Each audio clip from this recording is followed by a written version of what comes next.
Hello, friends. Welcome back to the Sober Bartender podcast, the show where we recover from life. I'm your host, Brandi Kelly.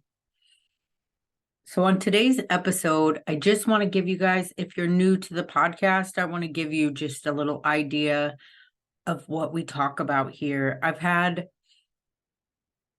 several interviews with different people, some in recovery, some just overcoming life's obstacles. For anyone who is in recovery, entering recovery, it's one of life's greatest obstacles. Completely changing everything that you think and know and do with the hope of a brighter future, of a better outcome. Recovery is about hope. It's about hoping that things get better. And I can say that it absolutely works. I am proof that things do get better. So if you're new to the show, if you're just tuning in, we talk about recovery, we talk about life, we talk about spirituality, challenges, obstacles, overcoming. And I want to talk today. I have this little note that I have had posted in my office. It's kind of hard to see, but it says unshakable. And that word has just been ringing through my head. Like unshakable. How do we become unshakable? How do we decide what we want to be unshakable on? Like there are things where we need to bend and we need to flex. We can't have these hard set ideas and still be open for growth, right? So we need to be willing to grow and willing to change. But there are some things that are absolutely a hard boundary, a hard foundation. And I'm very fortunate. I feel absolutely unshakable in my sobriety.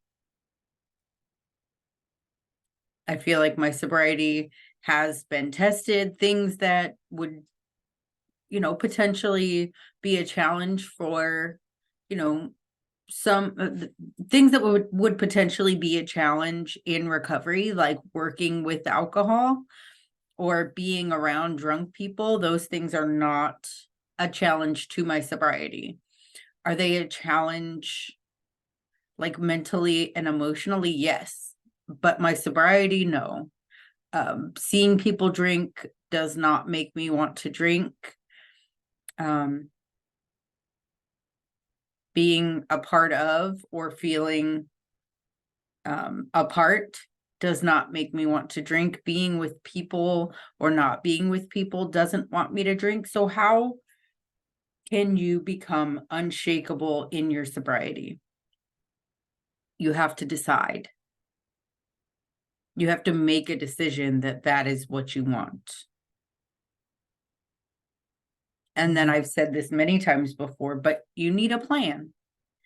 And then whatever that plan is, give it your all. Put your back into it, show up for it, and trust in it. If you do it and you do it all the way and you don't get results, find a new plan. Between your starting point and your ending point of executing that plan, so many things are going to come into your life that you didn't anticipate, both good and challenging. But if you look back at your track record from A to B, if you are still sober, you're winning. But if you're not where you want to be when you get to that endpoint, then try something else. Like nothing says that you have to do this one thing forever and ever and always. In recovery, they talk about living one day at a time. And even outside of recovery, you can only live one day at a time.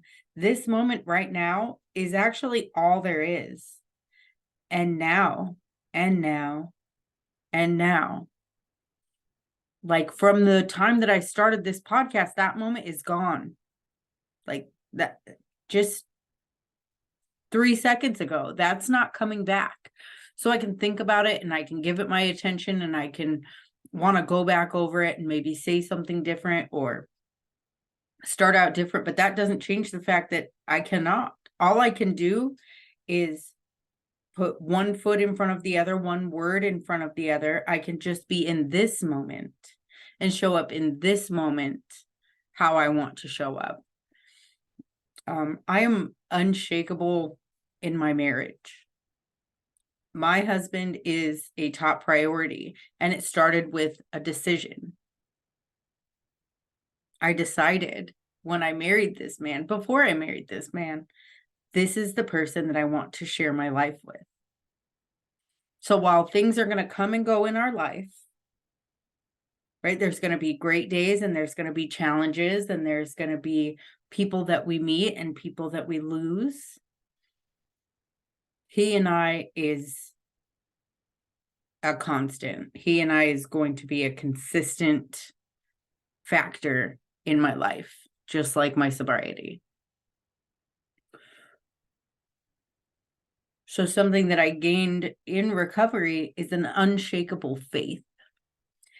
And I had faith before,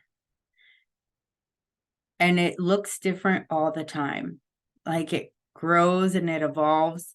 But how do you get an unshakable faith? You make a decision. You decide when you see the proof happening in your own life, or when you see the proof happening in somebody else's life. Sometimes we have to start there of just go, okay, I don't feel that I've experienced this personally, but I see it working in your life. And I believe that that can work for me too. When you make that decision, then you just continue to rely on that faith, on that presence, on that power. And it continues to grow, and things will change as you rely on that faith, and people will come into your life and people will leave your life, and there will be good days and there will be bad days. But when you decide to be unshakable in that faith, amazing things happen. But you have to let it happen. Because when you decide that something isn't going to work for you, or if you decide like this isn't working out, or you decide, I'll never stay sober, or I'll never stay married, or I'll never find my higher power. Like, you're making a decision in those moments, and you get to make the decision either way. So how do we build an unshakable foundation? I feel very strongly that it's the small habits that we continue to do over time. Like, it's not just that one big decision and then poof. Like, we have to keep making that decision. Like, every day, I don't have to think about staying sober, but maybe that's because I continue every single day to do different things in recovery to help other people that are trying to get sober, to surround myself with other people who have that same mindset and that same goal, that sobriety is a priority for them. It makes it very easy for me. Whereas if I was around people that constantly wanted to talk about the good old days, or share drunkalogs, or talk about the dumb shit that I did, that may have a different effect on me. But it's making I continue to do things based on my decision. I guess that's where I was going with that. I continue to be grateful, and I continue to do the things that help me feel good in sobriety. Instead of focusing on what I'm missing out on or what I lost, I revel in the good that has come into my life. And the same thing with my marriage. I nurture my marriage. I recognize when I'm cold or when I'm distant or when there's things that I would like to do different, I don't dwell on those things, but I come back to this moment of the moment that I see it. And then I take, that next action. And as far as faith goes, I mean, I am undeniable proof that God is real. I believe we all are. Just the fact that we wake up in the morning and our eyes open, that's mind-blowing. So the power that has made that possible to me is God. And so if I can be this thinking, feeling, being, and then step back from that and just notice that I'm not my thoughts and I'm not my feelings, I'm that thing that's watching and observing the fact that I'm doing these things. Like that's source. That's something way, way bigger. And I believe that if I can be here and be living, breathing, eating, talking, living, podcasting, sober, healthy, happy, married, responsible, reliable, honest, dependable, like there's got to be a God, because I wasn't a horrible person, but I wasn't a good one. I feel like so many things, so many obstacles arise, and I don't feel like that's a test from God, and I don't feel like it's a punishment from God. I feel like that is part of our life experience. But I do feel like part of our life experience is continuing to show up in spite of the obstacles. One of my favorite quotes, it's in our kitchen. It's been in our kitchen for years, and it's, the obstacle is the way. Like we can't get around these things, and we can't just close our eyes and sleep through these things. Like the obstacle is the way. The way to get through something is to grow through it.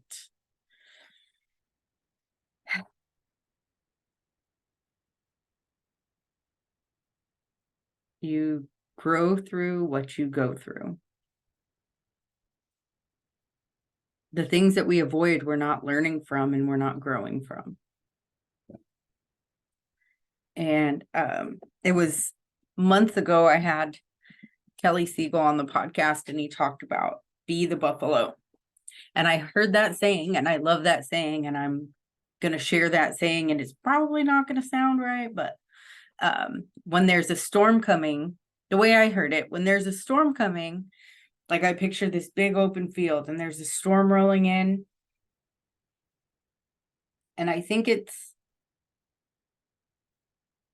the sheep who run. They run from the storm, and the storm just keeps coming. So they're just delaying the inevitable, and the storm still catches them. But then they've been just in this terror and this fear, running from the storm. And maybe it's the cows that just kind of stay and graze. And so then, the storm just comes, they know it's coming, and then it's over them, and then it passes. But the buffalo are the ones that when a storm is coming, they run into the storm. And then it's over with, and they're in charge because they charged at it and through it. And that's how I look at my challenges and my obstacles, problems. I think about avoiding them, and I think about ignoring them and just trying to let them pass. But the minute that I take charge and I just go at them and go, let's do this, that's when I get to the relief. That's when I get past the storm. It's that advocacy. Like I take charge of of myself and of my thoughts and my feelings and how I'm responding to them. I take charge of how I'm experiencing things. And then I'm not a victim of my circumstances. Because the feelings come and go and the thoughts come and go. As some of you know, if you're on my Facebook, we just got a diagnosis a few weeks ago that my mom has cancer. And I took a week or two to be able to say it out loud. And I wouldn't say the cancer part. And I was just kind of in a state of shock, fear, denial, terror. And then, so that was kind of my running. That was my sheep. And then I took some time to where I just was, and I just kind of sat with it. And I just let that portion of the storm pass. And I was the cow. And right now I feel like the buffalo. It's not my cancer, but it's my feelings about my mother's suffering and my mother being in pain. And I'm running at how I'm experiencing it. How I'm experiencing her illness. I'm ready to confront my own fears and doubts and insecurities and relying on that unshakable faith. And I'm sharing this, I guess, just to hopefully help you guys also trust the process of just having faith that there are bigger things happening. And while we are here to experience them, like it's not all about us. Some of it just is, but we're in charge of how we respond to it. And we can't do us wrong. You can't do you wrong. So however you show up in that moment is absolutely how and who you are supposed to be. And then when you learn better, feel better, you get to do better. And so how I've responded up to this point isn't wrong, but I'm ready to do better.